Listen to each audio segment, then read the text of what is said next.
Welcome back to this virtual production tutorial series. My name is Taylor Ross. I'm the owner of Frustum Virtual in Los Angeles, California. Today I'm going to be showing you how to set up a basic nDisplay configuration so you can get a better understanding of how some of these systems work together. The first thing we're going to do is download Unreal Engine. So you go to unrealengine.com, click download in the top right corner, scroll down, download the launcher. This is the Epic Games launcher. Once that download is complete, install the Epic Games launcher. This is what it looks like once the Epic Games launcher is installed. You can sign tab located at the top. Have Unreal by going to the Epic Games launcher. Once the project loads, this is what it will look like. Once it's loaded, I'm going to choose Film, Television, and Live Events. Go to nDisplay. Call this whatever you want.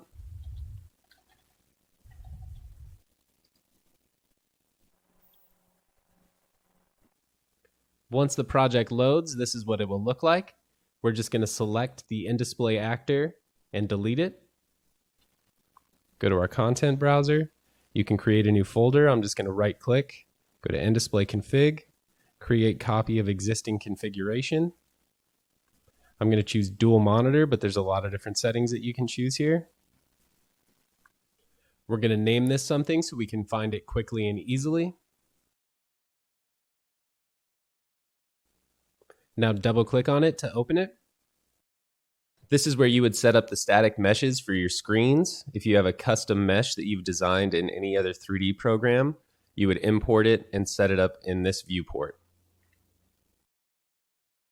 You'll see over here you have the cluster, host, node, VP left, and VP right.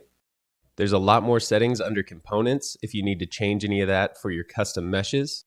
The main setting that we're going to want to change is here under node. We're going to want to put in our IP address or the IP address of the system that will be running that node and rendering it to the screen.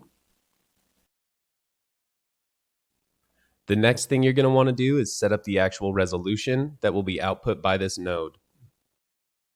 The two monitors that I will be using for this example are 1920 by 1080.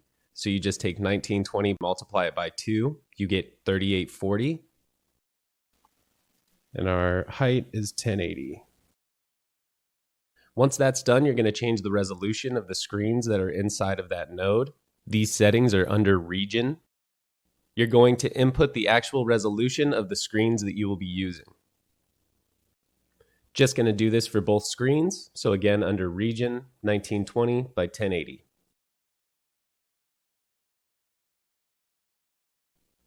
Once you change the resolution of your screens, you'll need to pull them into the host 3840 by 1080. You simply grab them in the viewport and drag them in until they turn yellow. All right, so we'll compile and save that. One thing to note is that your static meshes will need to replicate what you see in the physical world. The default viewport is set to 0, so if you're working with custom meshes, you'll need to measure from this 0 point, which is also the tracker's 0 point, to the LED wall. Close it. Now we drag the nDisplay into the scene. In our settings, go to Project Settings, scroll down and find UDP Messaging. We're going to change the unicast endpoint to be the same as our IP address, leaving port 0 after the semicolon. Next, you're going to go to Window, Developer Tools, Multi-User Browser.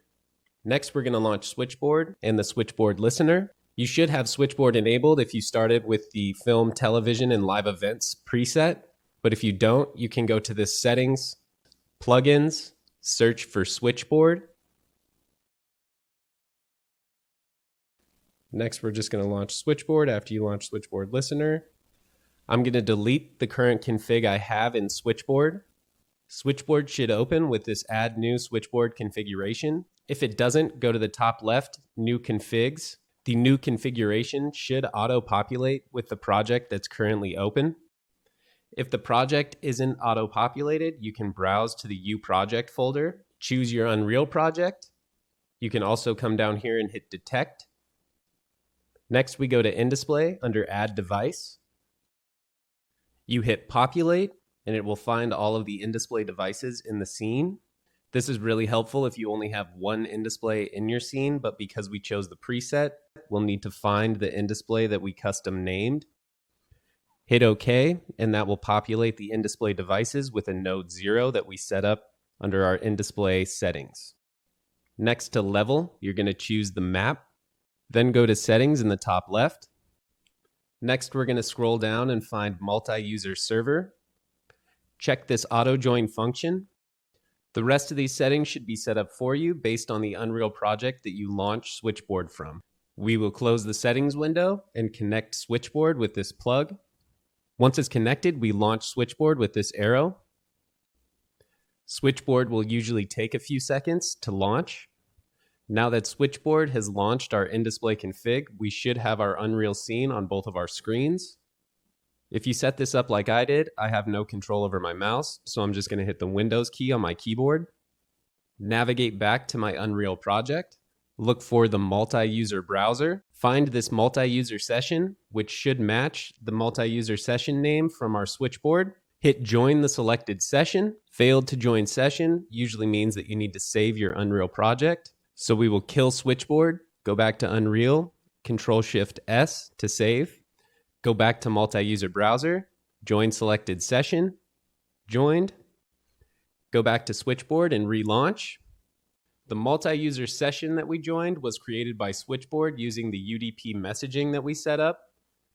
This allows us to move or change elements in our Unreal scene that will update on our screens in real time. After Switchboard launches, I will hit the Windows key on my keyboard, open my Unreal scene. I will resize the Unreal editor so you can see the nDisplay running on my screen in the background. Now when I move the position of the nDisplay config actor we created, it updates in real time on my screens. You can also make changes to the actual elements in the scene.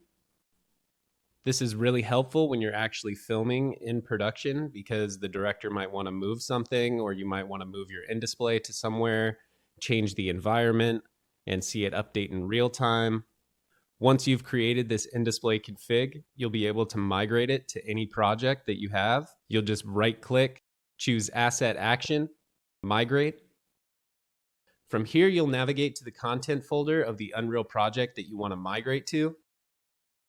Hopefully this video has given you a better understanding of how to get your Unreal project onto your screens using Switchboard.